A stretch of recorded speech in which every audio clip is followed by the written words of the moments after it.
Divorce to love story भाग 5. चौथ्या दिवसाच्या त्या प्रचंड भावनिक आणि तणावपूर्ण नाटकाचा पडदा कसा तरी पडला होता. पण फ्लॅट नंबर 1400च्या भिंतीमागे साचलेला इगो आणि सुप्त आकर्षण आता एका अतिशय वेगळ्या अनपेक्षित वळणावर येऊन ठेपले होते. मुंबईतल्या कॉर्पोरेट जगातील तो नेहमीचा वेगवान प्रॅक्टिकल प्रवाह या बंद घराच्या उंबरठ्यापाशी येऊन जणू थबकला होता.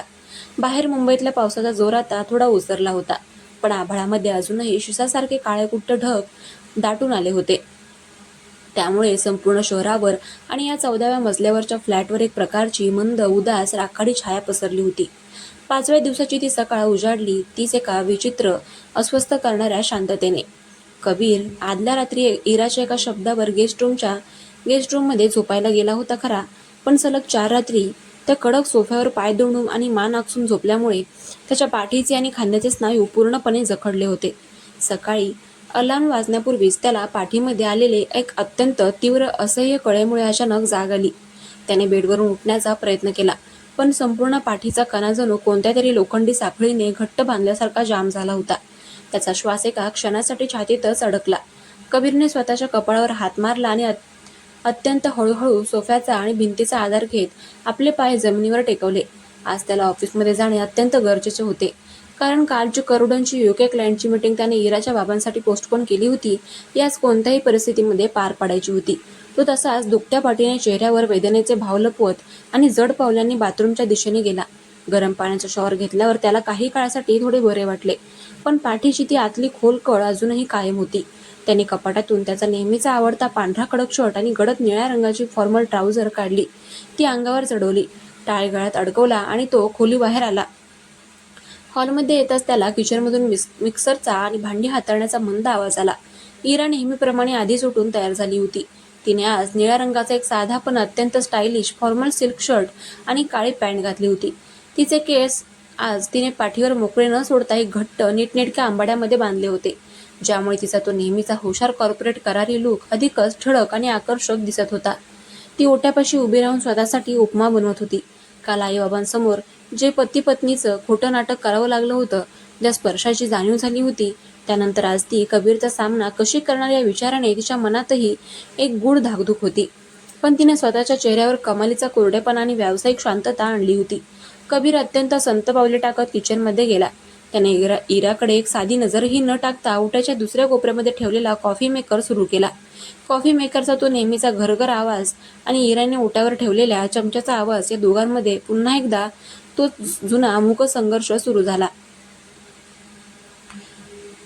कबीरने वाफाळलेली ब्लॅक कॉफी कपामध्ये ओतली आणि तो नेहमीप्रमाणे डायनिंग टेबलच्या एका टोकाला जाऊन बसला. काही मिनिटातच इराही तिची नाश्त्याची प्लेट आणि पाण्याचा ग्लास घेऊन आली आणि कबीरपासून 4 खुर्च्या सोडून दुसऱ्या टोकाला बसली. दोघांमध्ये एक शब्दही बोलला गेला नाही. फक्त चमच्यांचे आणि कॉफीच्या कपाचे टेबलवर होणारे आवाज त्या संत अथांग शांततेमध्ये घुमत होते. इरा नाश्ता करत असताना तिचे लक्ष कबीरच्या हालचालींकडे गेले. कबीर डाव्या हाताने लॅपटॉपवर काहीतरी टाईप करण्याचा प्रयत्न करत होता, पण त्याचा उजवा हात आणि खांदा एकाच जागी ताठ झालेला दिसत होता. जेव्हा जेव्हा तो कॉफीचा कप उजव्या हाताने उचलण्याचा प्रयत्न करायचा, तेव्हा त्याच्या कपाळावर आठ्या पडायच्या, डोळ्यांच्या कोपऱ्यामध्ये वेदना दिसायची आणि तो नकळत त्याचा श्वास रोखून धरायचा. इराने ओळखले की सलग 4 दिवस सोफ्यावर झोपल्याचा आणि पाठीला बसलेल्या ताणाचा परिणाम आता त्याच्या शरीरावर स्पष्ट दिसू लागला आहे.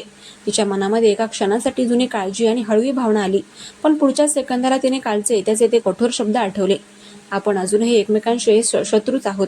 अजून 5 महिने 26 दिवस बाकी आहेत. तिने मनातल्या काळजीला झटकून स्वतःचा चेहरा फिरवला आणि सँडविचचा तुकडा तोंडामध्ये टाकला. नाश्ता संपवून इराने तिची प्लेट सिंकमध्ये ठेवली. तिची लॅपटॉप बॅग उचलली, मोबाईल हातात घेतला आणि ती मुख्य दरवाजाच्या दिशेने निघाली. ती दरवाजा उघडून बाहेर पडणार तितक्यात कबीर डायनिंग टेबलवरून उठला. उठताना त्याच्या पाठीमध्ये इतकी तीव्र विजेसारखी कळ आली की त्याच्या तोंडातून नकळत एक लहानशी विबळ बाहेर पडली. त्याचा समतोल बिघडला आणि तो डायनिंग टेबलच्या कोपऱ्याचा आधार घेऊन तिथेच थबकला. त्याचे डोळे वेदनेने घट्ट मिटले गेले होते. कपाळावर घामाचे थेंब जमा झाले होते आणि तो उभा राहू शकत नव्हता. इराचे पाय पायऱ्यापाशीच खिळल्यासारखे थबकले. तिने मागे वळून पाहिले. कबीरची अवस्था खरोखरच प्रचंड खराब दिसत होती. तिचा सगळा इगो, तिचा रागीट स्वभाव आणि मनातले वाद एका बाजूला राहिले आणि तिच्यातला हळवा माणूस, त्याची बायको, जागी झाली. ती हातातली बॅग सोफ्यावर फेकून वेगाने कबीरच्या जवळ आली. कबीर, काय होतंय? पाठीत जास्त त्रास होतोय का? इराने पुढे होऊन काळजीने त्याच्या दंडाला पकडण्याचा प्रयत्न केला. कबीरने वेदनेने विव्हळत असतानाही तिचा हात झटकण्याचा आटोकाट प्रयत्न केला. त्याचा तो पुरुषी अहंकार अजूनही त्याच्या नसांमध्ये जागा होता. आय एम फाईन इरा, तू दूर राहा. मला आत्ता ऑफिसला निघायचं आहे. माझी खूप महत्त्वाची मीटिंग आहे. काही फाईन नाहीयेस तू. स्वतःचा चेहरा पाहिलाच का आरशात? पांढरा पडलाय पूर्ण. आणि या अवस्थेमध्ये तू स्वतः गाडी चालवून लोअर परेलला जाणार आहेस? वेडा आहेस का तू? इराचा आवाज आता कडक झाला होता. तिचा तो जुना अधिकार त्या आवाजामध्ये होता. तिने कोणतीही ऐकून न घेता जबरदस्ती त्याचा हात धरला आणि त्याला ओढत हॉलमधल्या मोठ्या मऊ सोफ्यावर नेऊन बसवले. कबीरने यावेळी जास्त विरोध केला नाही, कारण त्याचे शरीर आता त्याच्या इगोची साथ देत नव्हते. तो सोफ्यावर बसला आणि त्याने डोके मागे टाकले. त्याचा श्वास वेगाने चालत होता आणि पाठीच्या कण्यातील वेदना त्याच्या चेहऱ्यावर स्पष्ट दिसत होत्या. इराने पुढे होऊन त्याच्या कपाळावर हात ठेवून पाहिला. सुदैवाने ताप नव्हता, पण पाठीचे स्नायू पूर्णपणे आखडले गेले होते. ती धावत तिच्या बेडरूममध्ये गेली आणि तिथून एक पेन रिलीफ बाम आणि मलम घेऊन आली. ती कबीरच्या अगदी जवळ सोफ्यावर येऊन बसली. त्यांच्यातलं अंतर आता पूर्णपणे मिटलं होतं. शर्ट काढ, इरा अत्यंत सपाट पण न मोडता येणाऱ्या ठाम आवाजामध्ये म्हणाली. कबीरने डोळे उघडून तिच्याकडे पाहिले. त्याच्या नजरेमध्ये आश्चर्य, वेदना आणि एक वेगळाच संकोच होता. काय? वेडी झालीस का? मला ऑफिसला जायचं आहे. सांगितलं ना तुला. मला काही नकोय. कबीर, मी इथे तुझ्याशी भांडायला किंवा कोणताही खेळ खेळायला बसलेला नाहीये. तुझी पाठ पूर्णपणे जाम झालीये आणि तुला साधं सरळ उभा राहता सुद्धा येत नाहीये. जर आता यावर हे मलम नाही लावलं तर पुढचे 4 दिवस तुला बेडवरून उठायलाही जमणार नाही. त्यामुळे मुकाट्याने शर्टचे बटन काढ. इराने मलमाची डबी हातात धरून त्याला हक्काने दटावले. कबीरने इराच्या डोळ्यांमध्ये पाहिले. तिच्या डोळ्यामध्ये केवळ एक शुद्ध काळजी, जिव्हाळा आणि असा अधिकार होता जो तो नाकारूच शकत नव्हता. त्याने अत्यंत जड अंतकरणाने आणि सावध हालचाली करत आपल्या पांढऱ्या शर्टची बटणे एक एक करून उघडली आणि शर्ट खांद्यावरून खाली सरकवला. त्याची ती रुंद कमावलेली कडक पाठ आता इराच्या समोर उघडी झाली होती. सोफ्याच्या कडक कोपऱ्यामुळे त्याच्या पाठीवर आणि खांद्याच्या खालच्या भागावर काही लाल डाग आणि मोठी सूज आलेली स्पष्ट दिसत होती. ते पाहून इराच्या काळजामध्ये कुठेतरी चर्र झालं. इराने मलमाची डबी उघडली. तिने तिच्या हाताच्या बोटांवर ते उबदार मलम घेतले.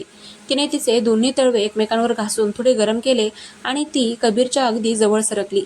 जसा तिचा मऊ, उबदार आणि नाजूक हात कबीरच्या कडक झालेल्या, सूज आलेल्या पाठीच्या स्नायूंना स्पर्श करू लागला, तसा कबीरच्या शरीराचा ताठपणा एका क्षणामध्ये वितळू लागला. कबीरच्या तोंडातून एक हलकी विव्हळ निघाली आणि त्याने त्याचे डोळे मिटून घेतले. हॉलमध्ये पुन्हा एकदा एक जिवंत, शहारवून टाकणारी रोमॅन्टिक शांतता पसरली. बाहेर बारीक रिमझिम पाऊस सुरू होता. त्याचा आवाज काचेच्या खिडकीतून अत्यंत मंदपणे येत होता. इराने तिच्या बोटांनी त्याच्या पाठीचे स्नायू अतिशय हलक्या हाताने आणि कौशल्याने दाबायला सुरुवात केली. तिचा प्रत्येक स्पर्श कबीरच्या शरीरामध्ये आणि मनामध्ये एक वेगळी शिळशिळी आणत होता. कबीरने आपले डोळे घट्ट मिटून घेतले होते. इराच्या हाताचा तो स्पर्श, तिच्या बोटांची ती उबदार हालचाल त्याला एकाच वेळी वेदना आणि प्रचंड सुख व आराम देत होती. 2 वर्षांच्या लग्नानंतरही गेल्या कित्येक महिन्यामध्ये ते एकमेकांच्या इतके जवळ आले नव्हते.